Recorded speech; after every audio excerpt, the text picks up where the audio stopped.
All right, ladies and gentlemen, welcome back to another edition of the fantasy lineup here on the Fantasy Noob. It is now week 2. However, what you see on your screen is a recap of week 1. So we did our weekly roundup. However, these on Yahoo are released sometime after, probably just in random algorithms and stuff like that, giving us random things. So I'm going to read out this whole thing, just talk about the team, how it's going to work. We don't really care about the charts. This was the biggest blowout right here. Houston's team beat Rodney's team by 28.92 points. We actually won by quite a few as well.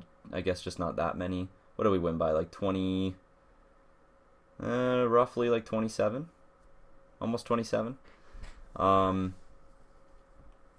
So we were very close to being the biggest upset, I guess. Cam Demarius against the Clippers was also very close. However, we don't care about that. The Fantasy Noob gets their first win.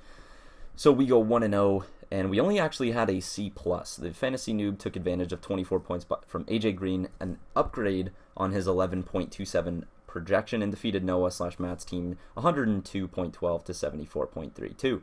Noah/Matt's team failed to live up to expectations and scored only 80.9% of a projected 91.81, while the Fantasy Noob scored 0.8% more points than projected. For Noah/Matt's team, Doug Baldwin and Philip Rivers played the roles of Maverick and Goose, scoring 15.20 and 14.62 respectively. The Fantasy Noob starts off the campaign with a 1-0 record, good enough for 4th place. Noah/Matt's team begins at 0-1 and in 10th place. The best top players: AJ Green, Amari Cooper, Matt Forte, and Doug Baldwin. Smooth moves by the Fantasy Noob. If the Fantasy Noob can win once, they can do it again, right? They'd better. The Toyota Hall of Fame is watching. Look there in the sky. Is it a bird? Is it a plane? No, it's AJ Green. Posterizing opponents. He had the 3rd highest score of any wide receiver in the league this week with 24 points. Amari Cooper scored 15.70 points, the 10th highest wide receiver score in the league this week. Matt Forte put the team on his back with 15.5 points, the 10th highest scoring among RBs in the league this week. And the Seattle Seahawks defense achieved 30.8%, scoring 11 points against a projected 8.41. The Toyota roster tune-up next week. Be sure to ask the Fantasy Noob where official Toyota Hall of Fame articles are kept. This is one of those mistakes that you continuously think about for 10 years. Did not start Jameis Winston, who scored 26.54 points to rank 5th in the league in scoring. That is a little bit of a regret. I played Russell Wilson against Miami over Jameis Winston against... Was it... I don't think it was Atlanta. Who did they play?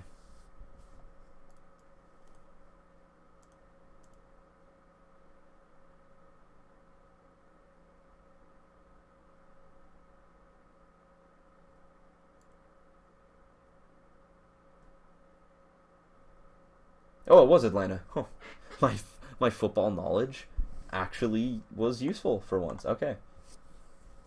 Yeah, so the Buccaneers won 31-24 against Atlanta. Did not start the Buffalo Bills defense, which scored 10 points and beat their projected point total by a team-leading 65.5 points, even though Seattle did have 11, so it really doesn't matter. At the defense position, Noah/Matt's team got outscored by the Fantasy Noob 11-2. 6 of the starters on Noah/Matt's team scored less than their projected points. What if the Fantasy Noob would have beaten 5 other teams besides Noah/Matt's team this week? If the Fantasy Noob had scored 21.83 more points, they would have beaten all teams in the league this week. Noah/Matt's team would have lost to every other team in the league this week, and Noah/Matt's team would have needed an additional 49.63 points to beat all team in the league. Game notes: 3 of the starters for the Fantasy Noob scored higher than the leading scorer for Noah/Matt's team. With a margin of victory of 27.8 points, the Fantasy Noob had the 2nd highest margin in the league this week. Travis Kelce performed well in the loss by having the 4th highest score of any tight end in the league this week with 7.40 points. The 44 points scored by the wide receiver on the Fantasy Noob was the 2nd biggest combined score by a team's wide receiver core this week. Doug Baldwin tried to help Noah/Matt's team in the loss, beating his scoring projection by 58.7% and scoring 15.20 points versus a 9.58 point projection.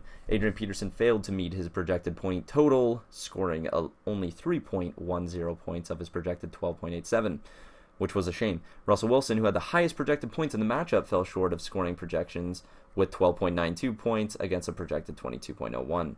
The Fantasy Noob beat their projected points, while Noah Matt's team fell below their projected. That concludes the Week 1 recap.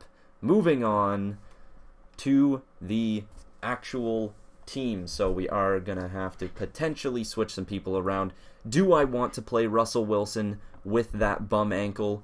Might be a no.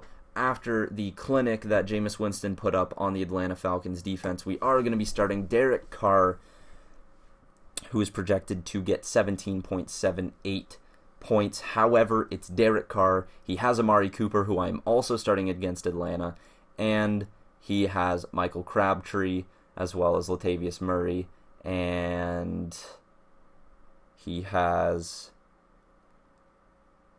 Who is the backup on that team?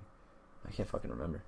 Anyways, we have AJ Green facing off against Pittsburgh. Now, I don't quite know the cornerback situation in Pittsburgh. However, I do know that AJ Green can still gain a lot of fantasy points despite the fact that he's facing an amazing offense. So they could lose the game, but they could very well put up a lot of points, which I am looking forward to seeing. Amari Cooper, once again, like I mentioned, is going to be playing alongside Derek Carr. So Amari Cooper's success directly correlates with Derek Carr. The success of this week's matchup could depend solely on these two putting up points. So Amari Cooper possibly getting about 80 yards and a touchdown. I think that could be very favorable for us, as well as Derek Carr getting both of those stats as well, and then adding on with some more. Anyways, then we have the decision of Golden Tate switching with either Willie Snead after the amazing performance he had last week, putting up 21 points, and then Mohamed Sanu against Oakland's defense, which could very well be just as amazing. Now, Tennessee's defense was very run-stoppy last week. Golden Tate, though, 7 targets on 7 receptions. That's something that you need to definitely focus on. Every time he's targeted, he has caught the ball. The yardage isn't the greatest, and he doesn't have any touchdowns. So that is something to keep in mind, as Theo Riddick and Amir Abdullah are going to be very, very good in these coming weeks. So I did pick up Mohamed Sanu. He had 80 yards on 5 receptions and 8 targets and a touchdown. He is the number 2 wide receiver, so that's like right beside Julio Jones, something to consider. And obviously we're going to be starting the Seattle defense and Mason Crosby, things that don't really need to be pointed out. But in this week's edition against Tennessee, I'm not quite going to play him, so I'm switching out Golden Tate for Mohamed Sanu under the pretext that Mohamed Sanu is not questionable anymore and he will be playing. Oakland has given up the most fantasy points to wide receivers this season. I don't see them stopping Julio Jones or Mohamed Sanu. I think it's going to be a very good week in Atlanta and Oakland. I think it's going to be a very high-scoring game. Very high-scoring, but I think I might see Oakland come out on top of this one. Anyways, moving on, we have Matt Forte and Melvin Gordon. Nobody in the running back core exactly has the best matchup. I have Amir Abdullah in Tennessee, and I have Adrian Peterson against Green Bay. Now, after the first week that he put up, I can't trust Adrian Peterson. He fought one of the, I would deem, lesser defenses in the league, and he was absolutely dominated. And then against Green Bay, I just can't see it happening after Green Bay's victory against the Jaguars, 27-23. Despite the fact that, Jacksonville did kind of put 23 points on them. So in this situation, Melvin Gordon, after the Keenan Allen incident, I see him and Danny Woodhead definitely being a passing threat, and Melvin Gordon's definitely going to get a large majority of the touches. So I think his projection is spot on, if not a little bit more. He might even get like 8 points this week. But I think I'm fine in both accounts. However, Buffalo tonight, I can't see this going very well because of the abilities of the defensive line on Buffalo. So I think Matt Forte might have to get switched out here, and I think Adrian Peterson might just be the way to go. I don't particularly want to start Adrian Peterson. However, I do not like the matchup of Matt Forte against Buffalo, and I do not like the idea of Theo Riddick getting just as many reception yards, anything like that, compared to Amir Abdullah. They had a great week against the Colts, but I think the Colts defense is just not quite on the level that Tennessee is at, even though I don't really think Tennessee is particularly that great either. So Melvin Gordon and Adrian Peterson are going to be my running backs this week. And then I have Gary Barnidge and I have Jason Witten.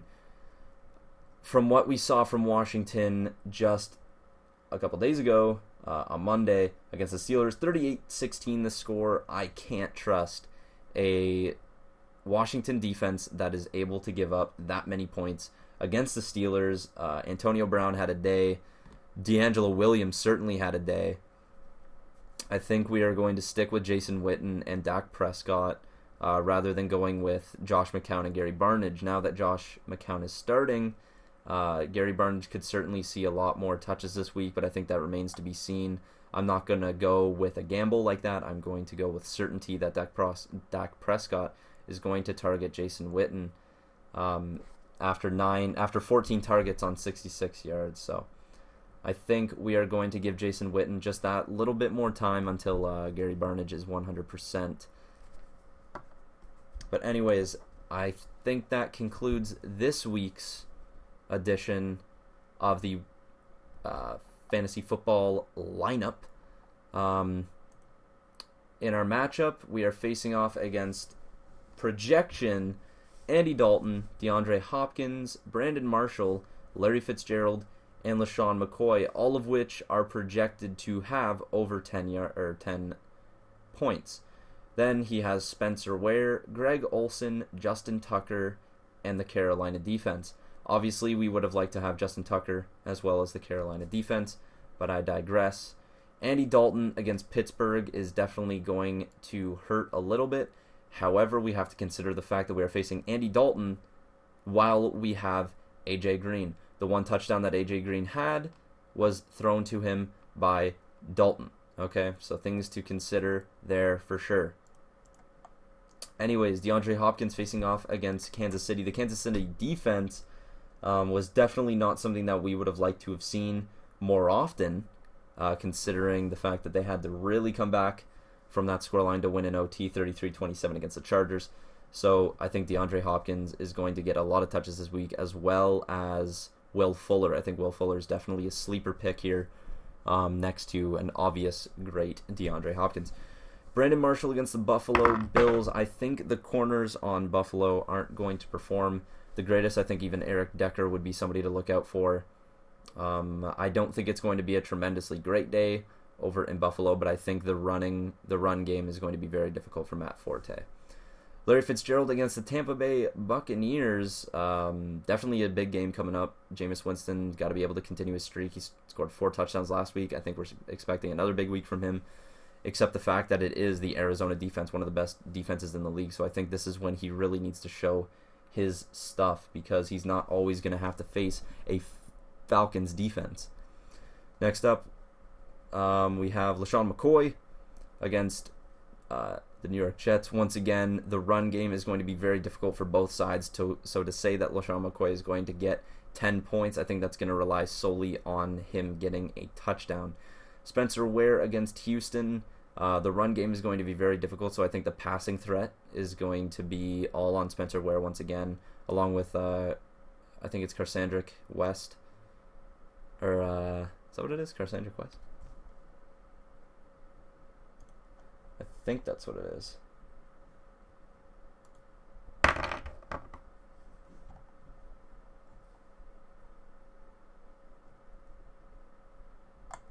Anyways, whatever. Greg Olsen against the San Francisco defense. San Francisco. The Saints offense showed off its Why are you playing? They won 28. San Francisco did win 28-0 against the LA Rams, which is absolutely insane. I think that's unbelievable. However, it is against a Jared Goff offense, Case Keenum offense. Todd Gurley really couldn't get going, so that's a shame for him.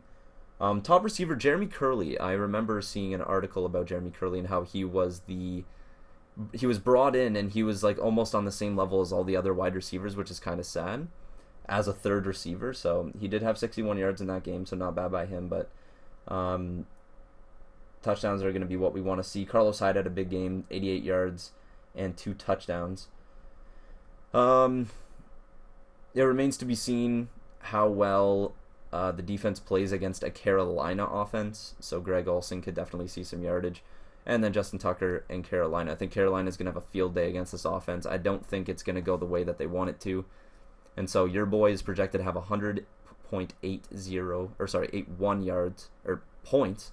And the fantasy noob myself projected to have 92.33 points.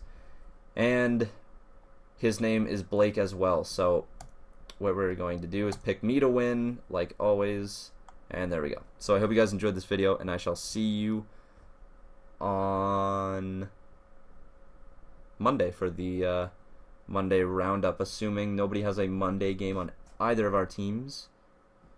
Following along with the mouse, nobody has a Monday game, so I shall see you guys on Monday for a weekly roundup for week 2, and then I shall see you shortly for a NHL draft. So look forward to that. See you later.